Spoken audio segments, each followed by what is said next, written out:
오늘 어느덧 창세기 27장까지 왔습니다. 지난번에 말씀드렸지만 이 성경에서 눈이 어둡다는 것은 뭐라고 그랬어요? 영적으로 어두워졌다라는 것을 말한다고 그랬죠. 그러니까 오늘 1절에 보니까 이삭이 나이가 많아서 눈이 어두워져 잘 보이지 못하더니 이렇게 써 있어요. 그러니까 오늘 이삭은 눈뿐 아니라 모든 오감이 지금 다 무너져 있음을 봐요. 미각, 촉각 뭐 다 무너져. 그래가지고 잘 듣지도 못해서 분별도 못합니다. 지금 오늘 이 27장 안에 지금 그 이삭의 모든 감각이 다 무너져 있음을 지금 보고 있어요. 이삭은 나이가 들면서 눈이 어두워졌을 뿐 아니라 지금 보니까 모든 감각이 서서히 마비가 되기 시작합니다. 이삭이 이런 상태가 되니까 특별히 자기가 이제 제일 사랑하는 그 아들 에서에게 지금 별묘를 부탁하면서 축복을 해주겠다고 합니다. 근데 이 말을 운명적으로 그의 아내 리브가가 또 들어요, 이거를. 그리고 리브가가 또 사랑하는, 리브가는 또 야곱을 사랑했나 봐. 자기가 사랑하는 야곱에게 이 사실을 또 얘기를 하고 또 사고를 쳐버려요. 그러니까 이 일 가운데 자세히 보면은 가해자 피해자가 없어. 보니까요, 다 가해자인 것 같아요. 에서도 실수를 했죠, 야곱도 실수를 하고요, 또 엄마 리브가도 실수를 했고, 이삭도, 아빠 이삭도 지금 실수를 합니다. 이렇게 인간들은 다 실수를 해요. 다 인간들 어쩔 수 없어요. 실수하는 인간들이야. 하나님은 하나님의 그 섭리를 근데 끝까지 세워가셔. 이 실수하는 인간들을 보지 않고 그런 실수하는 인간들을 통해서 다 하나님의 그 섭리를 이루어가셔요. 그리고 다 실수를 하는데 하나님이 또 하나님의 복을 받는 사람이 또 따로 있어요. 다 똑같이 실수를 했어요. 근데 또 복 받는 사람이 또 따로 있어. 이건 사람의 어떠함이 아니에요. 그 사람이 뭔가 잘했다, 그 사람이 뭔가 뭘 많이 했다, 이게 아니야. 그저 하나님의 은혜밖에라고는 말할 수가 없어요. 그 은혜가 어떻게 진행돼 나가는지 한번 보시겠습니다. 하나님이 하나님의 백성들을 향한 전쟁 같은 선포, 마치 전쟁을 치르면서 막 그 사랑을 하기 위해서 싸우면서 다가오는 것 같은 그런 느낌. 마귀들과 싸우면서 우리한테 다가오는 것 같아요. 전쟁을 하면서 내가 너를 사랑한다 이러면서 우리에게 다가오는 것 같아요. 이제 너의 인생에 네 맘대로 가도록 내가 가만히 두지 않겠다 하면서 야곱의 그 인생 속에 이제 개입해 들어가세요. 그러면서 주님께서 함께 하셔요. 그래서 야곱은 결국 의욕과 그 욕망대로 지금 축복권을 온갖 막 수단을 가리지 않고 그는 쟁취를 해요. 에서는 두 번 속여. 그저 주당글에 속이고 또 잔잔권 빼앗고 나중에 축복권도 빼앗아 버렸어요. 그런데 이 이후에 그 인생 스토리를 보면은 야곱의 인생 결말이 험악한 세월을 보냈나이다 라고 자기가 고백을 하거든요, 자기 입술로. 그러니까 성경은 이걸 장자가 받은 복이라고 말합니다. 그러니까 이제 야곱은 하나님의 사랑하는 자녀가 되기 위해서는 야곱의 인생 속에 자신이 주인이 되어서 막 자기 맘대로 막 열심히 그런 욕망에 붙들려서 살았던 그 모든 삶의 기준과 가치를 다 뿌리 뽑아버렸어요. 다 뽑아버려 넣는데 한평생 걸렸어요. 우리 인간들이 되게 오래 걸리는 것 같아요. 그 자기 자기 막 그런 것들, 자기 습관들, 그런 것들이 뽑아지지가 않아요. 그 20년 라반 삼촌 집에서 그 삶의 기본 기초를 훈련을 받아요. 이 라반의 집에서. 그래서 야곱은 축복권을 빼앗아 가졌는데도 이렇게 세상적으로 볼 때는 한 번도 축복받은 사람답게 살아가지 못했어요. 얼마나 험악하고 힘든 세월을 사는지 몰라. 막 그 바닥을 치고 또 내려갔는데 또 바닥치고. 맨 처음에 자기 나이를 위해서 7년을 일했는데 자기 또 속임당했잖아. 그럼 또 바닥을 치는 거야. 다시 또 7년을 또 일해야 되고 막 이런 식으로 바닥을 치고 이렇게 가려나 하는데 이제 또 막 땅굴을 파고 더 들어가게 되네. 그래서 그냥 거기서 올라올 수 없을 것 같이 막 그런 깊은 수렁에까지 그냥 빠져내려가요. 그럴 때가 있거든. 저도 이제부터 이제 하나님이 나를 올리시려나 보다. 이제 난 아무것도 없으니까 여기서부터 이제 시작하실 거야. 그랬는데 그때부터가 더 고난 속으로 들어가더라고. 막 땅굴을 파고 그 고난 속에 완전히 그냥 뒹굴게 또 이렇게 가둬두시더라고. 우리 히브리서 9장 10절 말씀에 보면은 개혁의 정의를 예수만 드러나는 것이라고 했어요. 예수만, 나를 통해서 예수만 드러나는 것. 그러니까 마지막 예수만 남는 것이 개혁의 정의입니다. 개혁을 뭐 무슨 뭔가를 다시 새롭게 하자 이게 아니라 예수만 드러나야 돼. 우리 교회 안에서, 내 안에서. 그래서 야곱은 장자권도 축복도 다 빼앗았지만 이 모든 것은 그 하나님의 손길, 하나님의 방법을 기다리지 못하고 그냥 어차피 하나님의 언약 가운데 장자가 되도록 되어 있었거든요. 근데 하나님의 그 계획을, 하나님의 그 계획하심을, 그 비전을 기다리지 못하고 자기가 먼저 다 뺏어버렸어요. 이렇게. 로마서 우리 9장 1절에서 14절 한번 보시겠습니다. 뒤로 보면은 로마서 9장 11절에서 14절.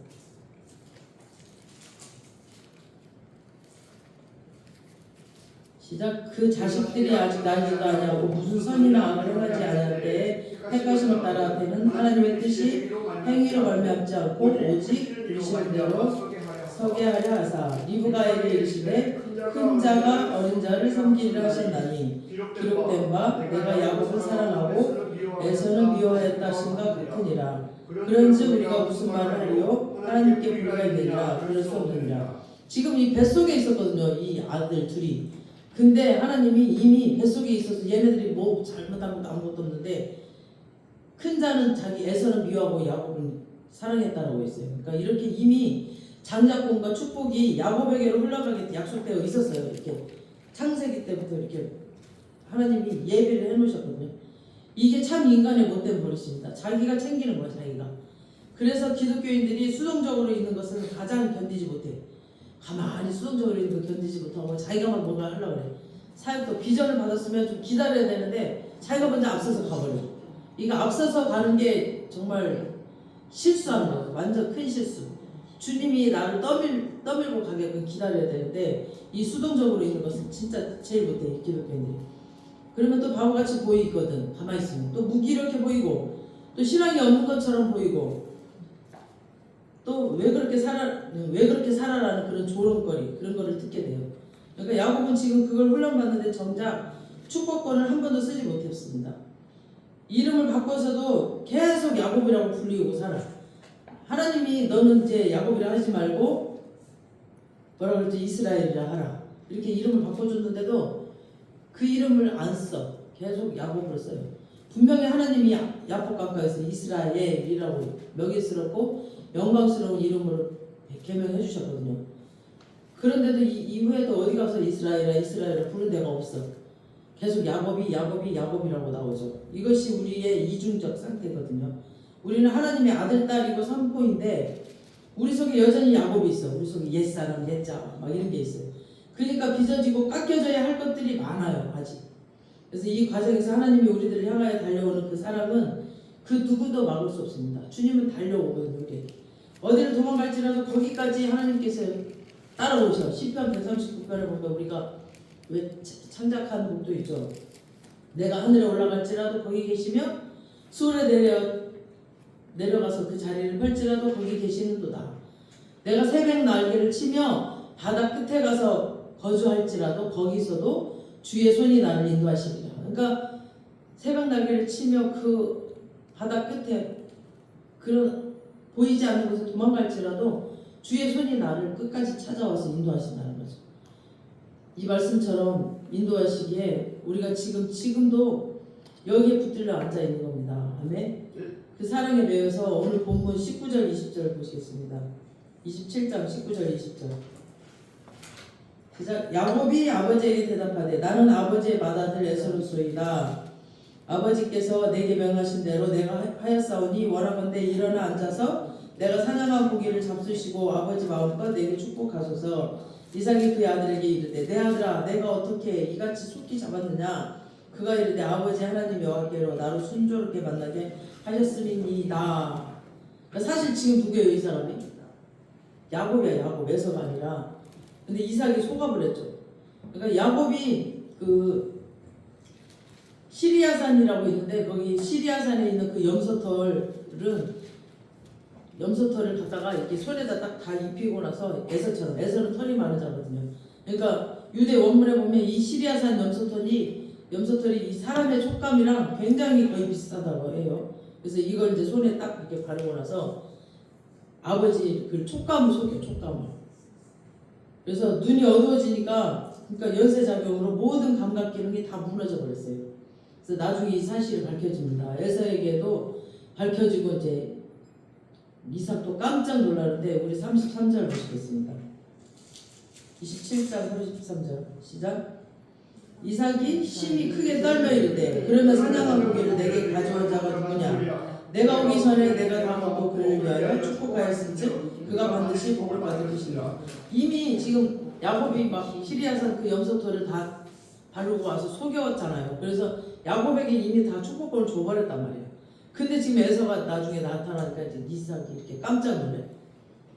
그러니까 지금 야곱이 속여서 이삭이 속은 건데 이 축복이 무효가 될까요? 속여서 했는데. 근데 이렇게 속여서 축복을 했어도 안 돼요. 취소가 안 돼. 그냥 축복권은 그에게 가는 거예요. 한번 하나님의 이름으로 맹세하면 하는 약속은 무효가 되지 않아요.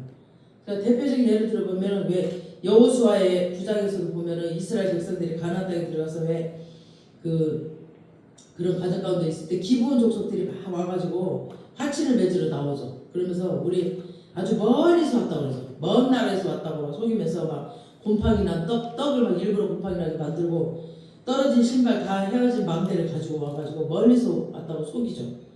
그리고 우리는 멀리서 온 족속인데 화친을 맺고 싶다고 이러죠. 그때 여호수아가 그 긍휼한 마음이 들어서 그들과 화친을 맺어요. 이건 율법상 안 되는 건데 그러니까 인간의 그 긍휼함도 이거 하나님이 안 기뻐하십니다.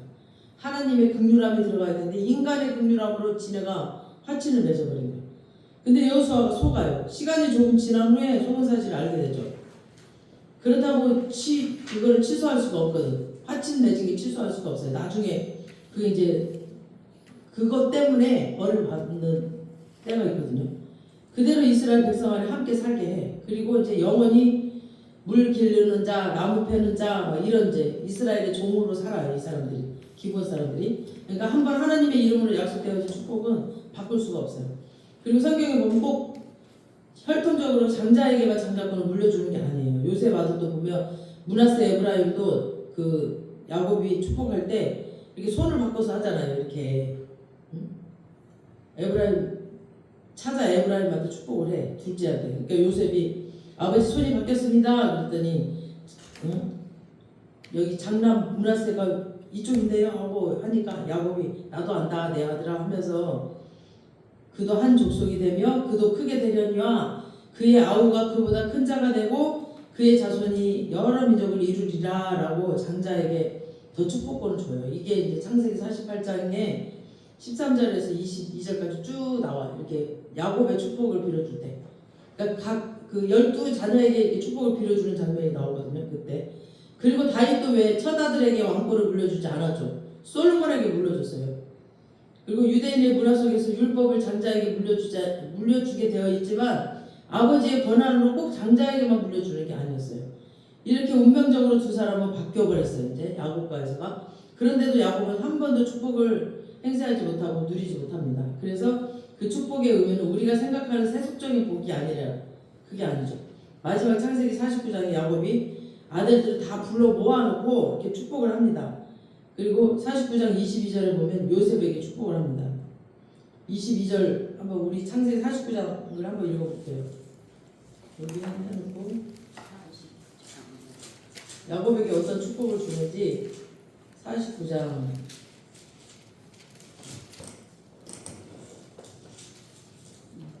22절을 보겠습니다. 22절 시작. 요셉은 무성한 가지 곧 샘 곁에 무성한 가지라 그 가지가 담을 넘었도다. 그러니까 얼마나 무성한지 담을 넘어 이 축복이. 샘 곁에, 그러니까 샘은 항상 물이 흐르잖아요. 그러니까 계속 물이 생명이 공급이 된다는 거죠.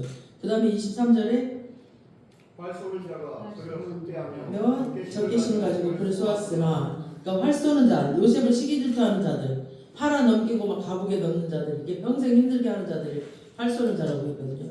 그 다음에 24절 요셉의 활은 도리어 요셉이요 그의 팔은 힘이 있으니 이는 야곱의 전능자 이스라엘의 반석이며 목자의 손을 힘이구나.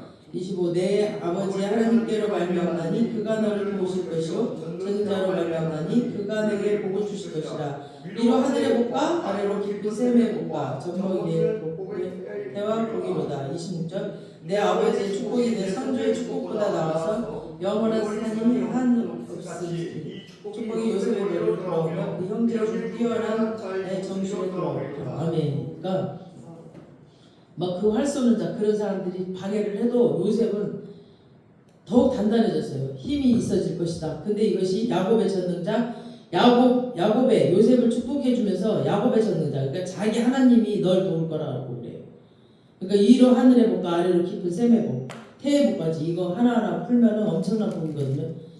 예전에 작년 여름에 한번 이거 잠깐 풀었는데 이거 엄청난 복이에요. 이 복을 하나하나 풀면. 오늘은 요셉 이야기가 아니니까 그냥 넘어가고 26절에 내 선조의 축복보다 나아서 라고 했는데 이 선조는 한 사람을 가르치는 것이 아니고 그때 말했죠. 저번 주에 축복받는 대상이 제외한 야곱과 이삭과 아브라함까지 말하는데 지금 이제 무슨 뜻이냐면 내 축복이 내 조상 선조들의 복보다 더 세다라는 뜻이죠.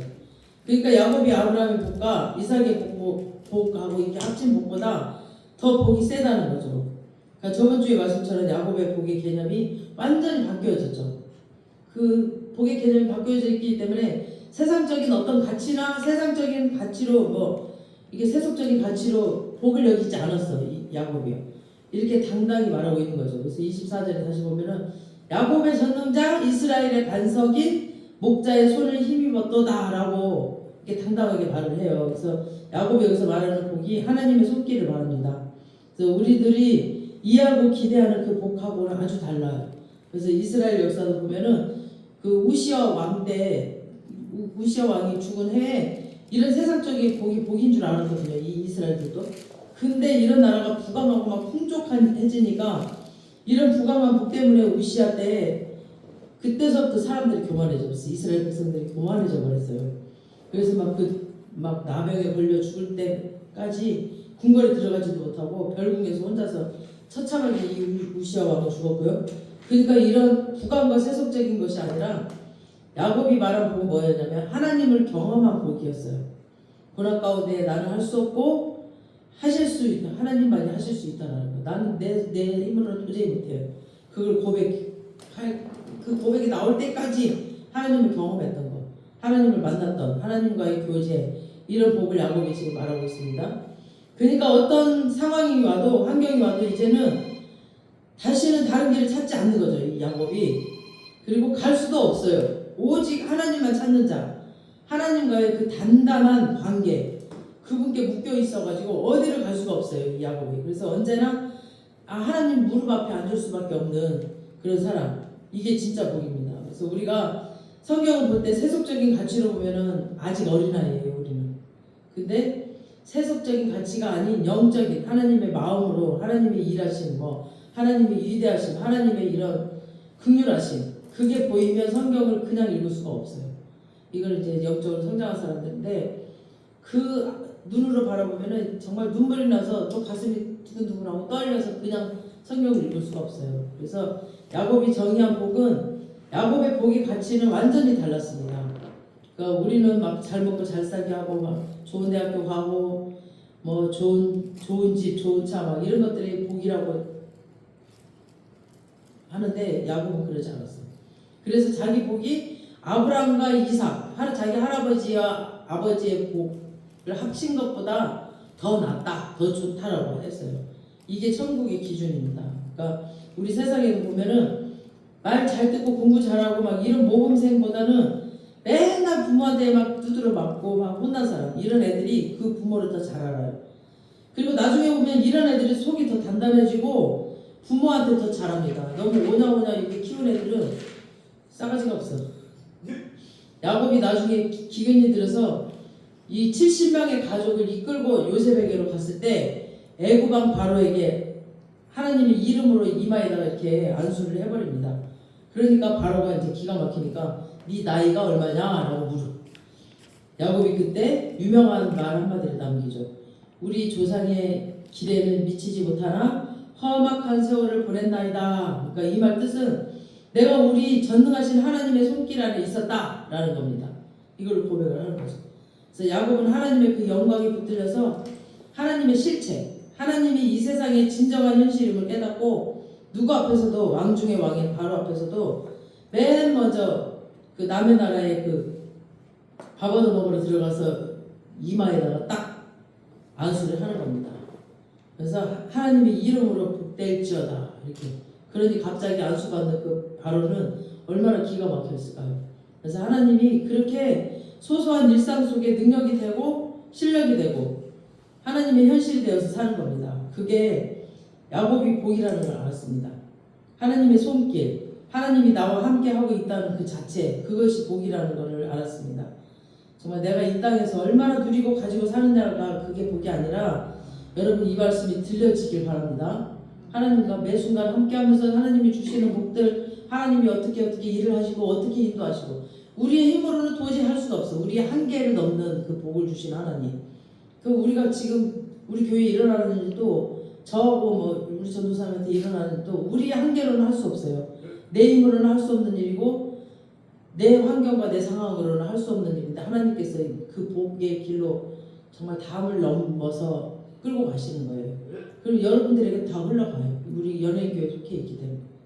우리 모두 은과 금은 내게 없거니와 나사렛 예수 이름으로 일어나 걸으라. 이 고백이 다시 한번 유일하게 답이 되고 선포되는 여러분들의 삶과 가치관이 될 수 있기를 주님의 이름으로 축원합니다. 아멘. 살아계신 주님을 찬양합니다. 아버지 감사합니다. 아버지